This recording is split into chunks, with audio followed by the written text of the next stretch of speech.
Okay. Can everyone see that okay? Perfect. So I'll keep my introduction brief because I know Drew already introduced me. Sorry, I'm just trying to get these windows out of my way.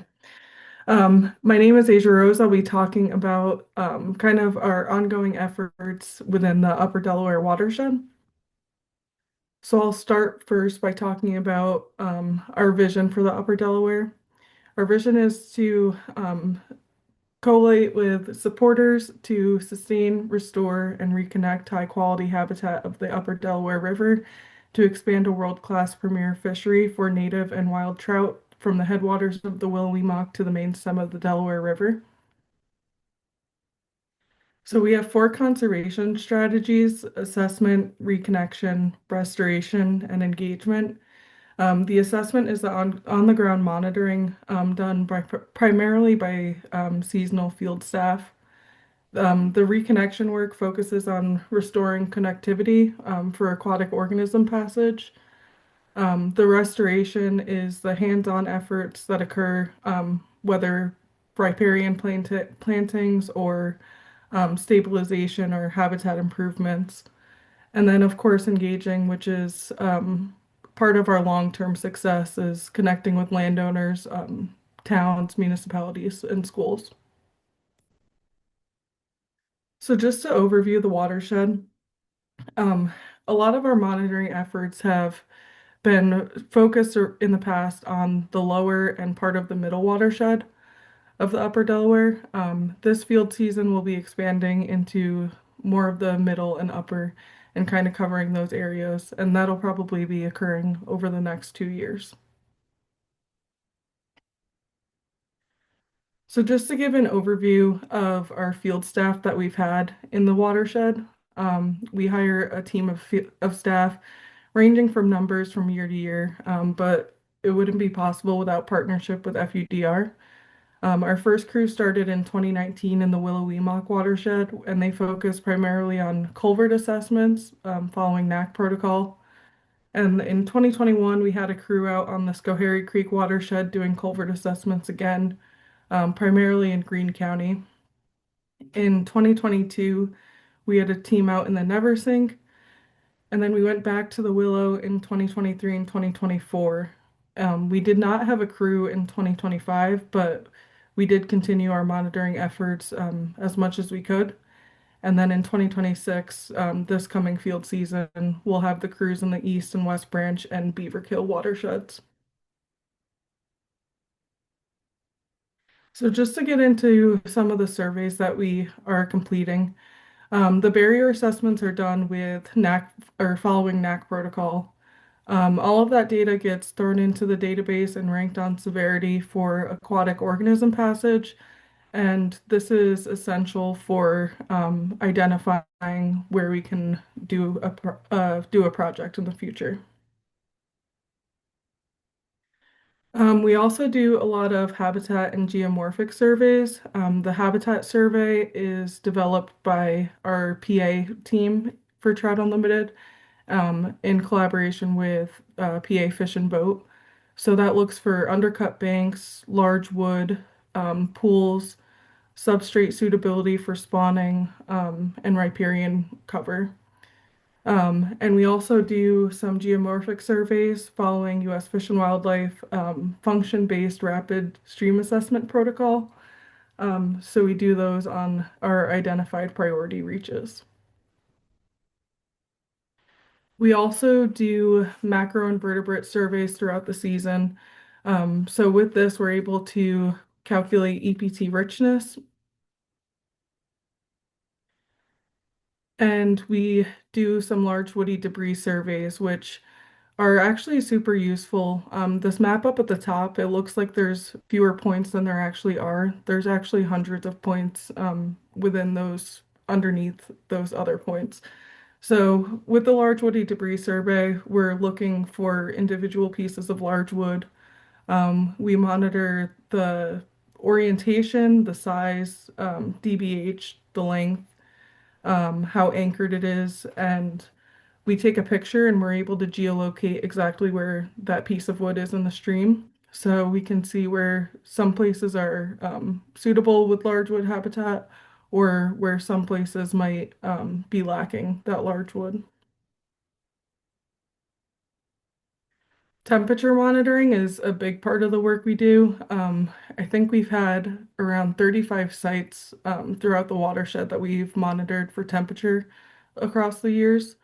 This is done primarily by temperature loggers and mayfly stations, kind of scattered across the watershed in our priority areas. But we are starting to do some drone surveys as well on those priority areas, which is quite cool. And you can see in the top right image, that's a screen capture from what our thermal drone can show us. So Kyle Glenn on the bottom right picture, he spends most of his time in the winter flying the drone when there's no tree cover. All of our temperature data gets uploaded into EcoSheds in the Northeast Stream Temperature Database. I can share a link once this presentation is done. But there's many other points in there aside from the work that we do too. DEC has some temperature logging points in there and some TU chapters also monitor temperature. So it's a really useful tool. And we upload our data to this database on a yearly um, time frame. My favorite part of the work we do is getting back to the sites and doing that restoration work with tree plantings. So the picture on the left is about 500 trees that we had in one delivery to plant at a site a couple of years ago. And this is our way of engaging the public and landowners and getting them on the ground to see these projects and build that trust with them to develop better relationships and do more work in the watersheds. So just to summarize the data collected in the Willow-Weemock watershed in the past few years, the macroinvertebrate study scored a 97%, which is good. Water temperature is below threshold. You can see that only one of our sites was flagged for temperatures above that threshold. And of several hundred culverts that we assessed, 12% are severe barriers. So our future goal is to eliminate stocking on the Willow-Weemock. Um, and with all of this data, we're able to identify areas where we can improve habitat and replace these barriers. So just to overview all of that data that we collect and that I just talked about, the temperature monitoring, habitat surveys, and macroinvertebrate surveys help us identify the ecosystem health, while the geomorphic and the NAC culvert assessments help us understand any physical constraints, barriers, or areas where habitat might be lacking. And all of the data as a collective helps us prioritize where we want to do projects in the future.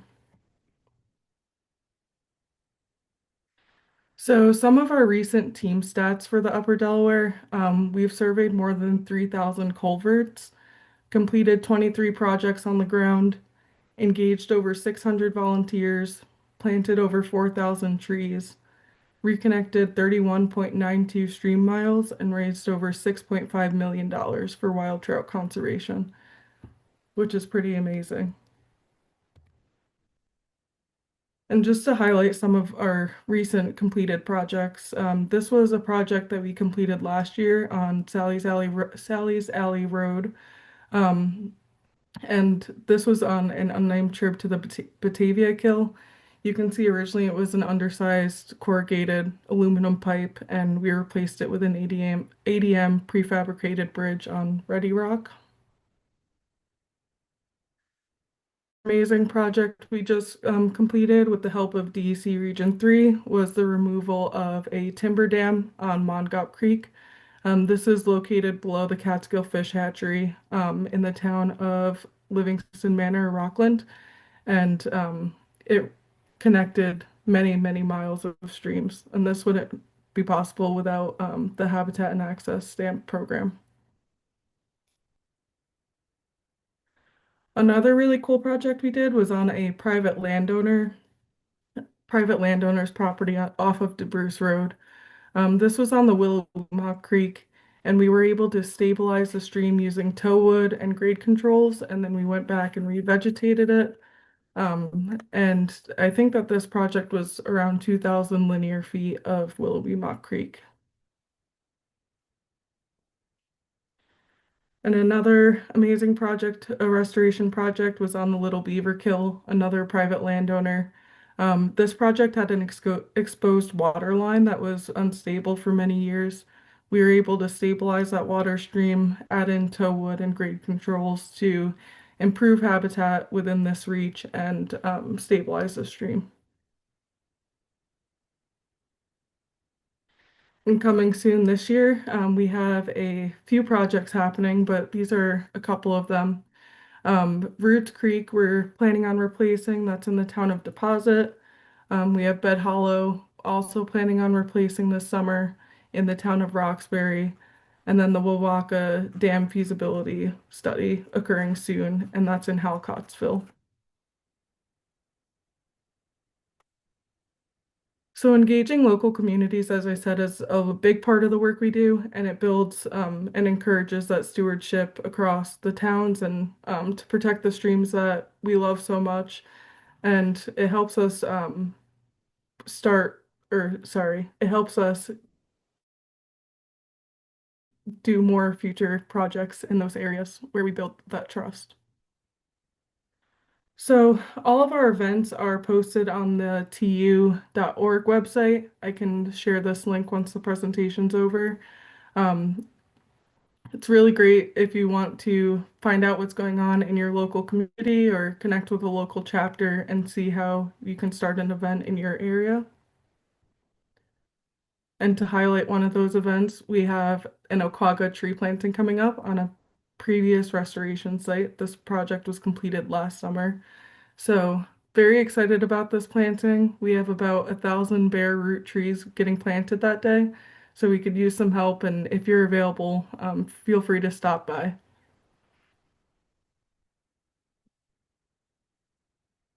Another way that we could improve our data collection within the watershed is by getting volunteer help with our citizen science initiative.